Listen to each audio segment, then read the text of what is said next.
अस्सलाम वालेकुम, this is Munib Shahzad and welcome to my YouTube channel. आज हम बात करेंगे अपनी नई बिल्ड के बारे में जो कि 5-6 महीने पहले मैंने बनवाई थी। तब से अब तक इस बिल्ड को मैं टेस्ट कर रहा हूँ, इस्तेमाल कर रहा हूँ। मोस्टली लोग गेमिंग के लिए, स्ट्रीमिंग के लिए और एडिटिंग के लिए कंप्यूटर बनाते हैं। मैंने भी इसी तरह बनवाया ये सिस्टम। तो कहाँ पर मुझे बॉटल नेक हुआ है, कहाँ पर इस सिस्टम ने अच्छा परफॉर्म किया है, तो ये सारी चीज़ें इस वीडियो में मैं आपकी क्लियर करने वाला हूँ।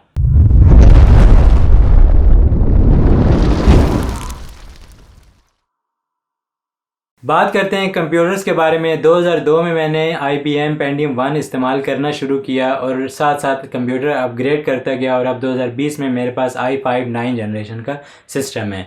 यहाँ पर जो मदरबोर्ड इस्तेमाल हो रहा है वो कलरफुल B360 का है।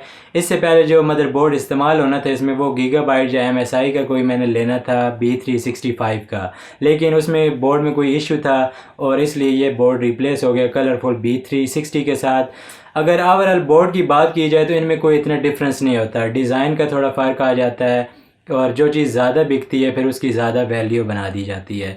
लेकिन ये से बोर्ड भी मेरा काफ़ी अच्छा काम कर रहा है, मुझे इसमें कोई प्रॉब्लम नहीं आई। मदरबोर्ड के मेन कंपोनेंट्स की बात की जाए तो यहाँ पर आपको 2 स्लॉट मिल जाती हैं DDR4 की, जहाँ पर मैंने रैम लगाया हुआ है 2666 MHz का बस स्पीड वाला।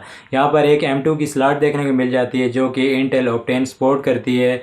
वैसे आप इसमें कोई भी M2 की SSD लगा सकते हो।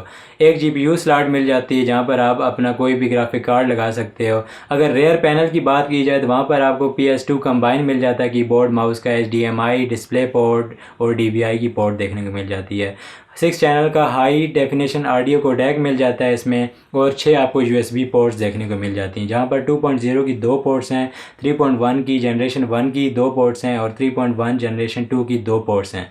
बात करते हैं रैम के बारे में तो यहाँ पर मैंने G.Skill का 16 GB का DDR4 2666 MHz बस स्पीड वाला रैम इस्तेमाल किया है जो कि गेमिंग रैम है, तो वो मेरे सिस्टम की परफॉर्मेंस को और भी बूस्ट कर देता है। साथ ही जो प्रोसेसर इस्तेमाल किया है वो i5 का लेटेस्ट प्रोसेसर है 9400F का। 9400 भी मिल रहा था लेकिन वो थोड़ा महंगा था, जिसकी वजह से मैंने 9400F सीरीज़ में प्रोसेसर लिया।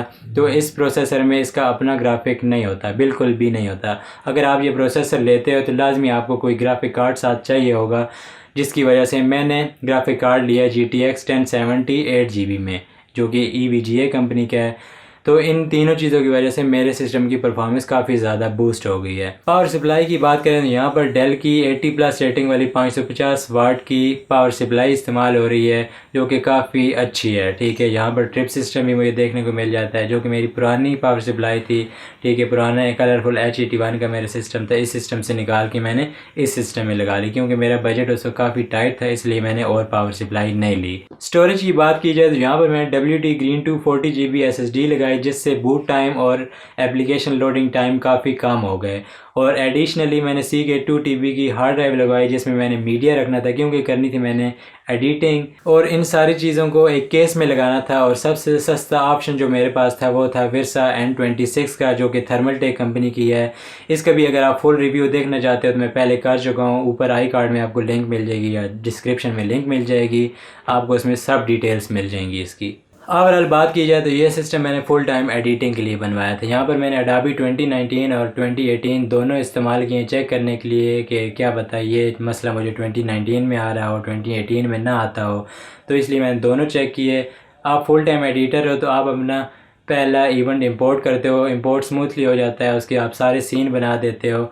लेकिन नेक्स्ट टाइम जब आप उससे दोबारा ओपन करते हो, आपने जो पिछले इफ़ेक्ट्स लगाए हुए हैं आफ्टर इफेक्ट के थ्रू या प्रीमियर प्रो में कोई भी इफ़ेक्ट इस्तेमाल किए हैं, तो नेक्स्ट टाइम या नेक्स्ट डे आप ओपन करते हो तो वो कहीं ना कहीं फ्रीज़ कर जाता है। ठीक है, प्रीव्यू रेंडर जब आप प्रीमियर प्रो में करते हो तो आपका CPU 100% होता है, लेकिन वो फिर वापस आ जाता है, उसका इतना इशू नहीं है। मे बी वो और प्रोसेसर भी करते हो, ठीक है, फुल पावर देने के लिए। लेकिन आप जब इन दोनों सॉफ्टवेयर को ऑफ करते हो, दोबारा से ओपन करते हो, प्रोजेक्ट आपका प्रीमियर प्रो लोड हो जाता है, आफ्टर इफेक्ट आपका लोड हो रहा होता है और बीच में नॉट रिस्पॉन्डिंग चला जाता है या फिर फ्रीज़ हो जाता है, ऐसे हालात हो जाते हैं कि आपको पूरा सिस्टम रिस्टार्ट करना पड़ जाता है। तो ये मसले मुझे देखने को मिले हैं इसमें, तो इसलिए ये प्रोसेसर i5 9400 F सीरीज़ का प्रोसेसर मैं आपको कभी भी रिकमेंड नहीं करूँगा। इसी स्पेक्स में आप कोई और प्रोसेसर ले लें, जैसे कि i5 में 9600K ले लेते हैं तो आपका सिस्टम काफ़ी बेहतरीन चलेगा। लेकिन i5 9400 F सीरीज़ का प्रोसेसर मैं आपको कभी भी रिकमेंड नहीं करूँगा कि आप फुल टाइम एडिटिंग के लिए इस्तेमाल करें। और अगर गेमिंग की बात की जाए तो गेमिंग में जो सिस्टम बीस्ट है, यहाँ पर मैंने CSGO खेली है, ठीक है, 250 350 FPS देखने को मिल जाते हैं उसमें। यहाँ पर PUBG लाइट अल्ट्रा सेटिंग पर मैंने खेली है, काफ़ी कमाल की ग्राफिक्स और गेम प्ले देखने को मिला है। PUBG मोबाइल में काफ़ी अच्छा स्मूथ गेम प्ले मिल जाता है हमें। सेकीरो अल्ट्रा सेटिंग पर खेली है, राइज ऑफ टॉम राइडर मैंने इस पर खेली है और काफ़ी स्मूथ गेम प्ले मुझे देखने को मिले हैं। यहाँ तक कि कोड वार जोन जो अभी आई है ये भी गेम मैंने इस पर खेली है और यहाँ पर मुझे अच्छे FPS देखने को मिल जाते हैं और स्मूथ गेम प्ले देखने को मिल जाता है। जबकि ये सिस्टम 12 GB रिकमेंडेड रैम लेती है और प्रोसेसर भी अच्छा खासा लेती है। सिस्टम आपका आवाज़ कर रहा होता है लेकिन गेम प्ले आपका स्मूथ होता है, ना आपका प्रोसेसर फुल हो रहा होता है, ना ही आपका रैम फुल हो रहा होता है। तो ओवरऑल ये सिस्टम गेमिंग के लिए मेरी तरफ से 100% रिकमेंडेड है। लेकिन अगर आप चाहते हैं कि मैं इस पर एक अलग वीडियो बनाऊं गेमिंग के लिए तो वो भी मैं जल्दी अपलोड कर दूंगा। स्ट्रीमिंग की बात करते हैं तो फेसबुक और यूट्यूब पर OBS के थ्रू मैंने स्ट्रीमिंग की है, जहां पर मेरा बिट रेट था 4000 से 5000 का 720 60 FPS पर मैंने फेसबुक पर स्ट्रीम की है। मुझे स्ट्रीम और गेम प्ले काफ़ी स्मूथ देखने को मिला है। इसी तरह 1080p 60 FPS 4000 और 5000 बिट रेट के साथ मेरा गेम प्ले भी अच्छा था और सिस्टम परफॉर्मेंस भी मेरी अच्छी थी। यूट्यूब की बात की जाए तो 720 पे 60 FPS में 4000 और 5000 बिट रेट के साथ मेरा जो स्ट्रीम था वो भी काफ़ी अच्छा था PUBG मोबाइल गेम में, और गेम प्ले भी काफ़ी अच्छा था। 1080p 5000 बिट रेट के साथ 60 FPS में मेरा गेम प्ले भी अच्छा था, प्रोसेसर भी मेरा ठीक जा रहा था PUBG मोबाइल पर, और मेरा स्ट्रीम भी काफ़ी अच्छा देखने को मिल रहा था। तो वो स्ट्रीमिंग के लिए 100% ये सिस्टम रिकमेंडेड है। अगर आप एक ऐसा सिस्टम बनाना चाहते हो बिगिनर लेवल की गेमिंग के लिए, क्योंकि आपने यही टाइटल खेले हैं PUBG मोबाइल होगा या इसके आसपास के, अगर आप ऐसे टाइटल खेलते हो just like code war zone का, तो वो 12 GB रैम खाता है, अच्छा प्रोसेसर इस्तेमाल करता है। अभी तक मैंने उस पर टेस्ट नहीं किया कि वो उस पर स्ट्रीम कैसी होगी, लेकिन मैं टेस्ट करूँगा और वो जो गेमिंग की मैं अलग वीडियो बनाऊँगा तो उसमें मैं वो उस चीज़ को इंक्लूड करूँगा। लेकिन अब तक जो मैंने इस पर स्ट्रीम टेस्ट किए हैं ऑफलाइन गेम्स के या PUBG मोबाइल के, PUBG लाइट के, मुझे काफ़ी अच्छी स्ट्रीम भी देखने को मिली है और सिस्टम परफॉर्मेंस भी देखने को मिली है।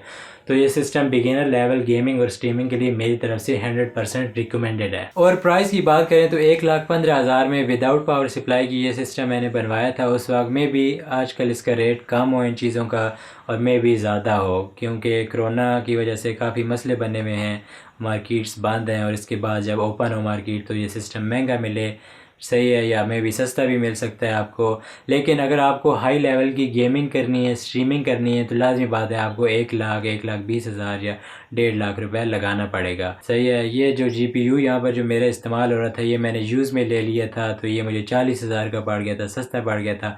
नया आप लेंगे तो लाजमी बात है आपका बजट 1,30,000 1,40,000 तक पहुँच जाएगा। इसी तरह अगर आपने हाई बिट रेट पर स्ट्रीमिंग करनी है, ठीक है, मे बी आप 1080p से 4K की स्ट्रीमिंग करना चाहें, 2K 4K, और आपको रखना चाहें बिट रेट को भी काफ़ी हाई 7,000 8,000 6,000, तो फिर आपको पैसे भी डबल खर्च करने पड़ेंगे कि आप अच्छी स्ट्रीमिंग लोगों को दिखा सकें। और बस आज की वीडियो में इतना ही। अपना ख्याल रखें, सबका ख्याल रखें, माहौल को साफ़ रखें, ख़ुद को साफ़ रखें। Stay home, stay safe, stay healthy. अल्लाह हाफिज़।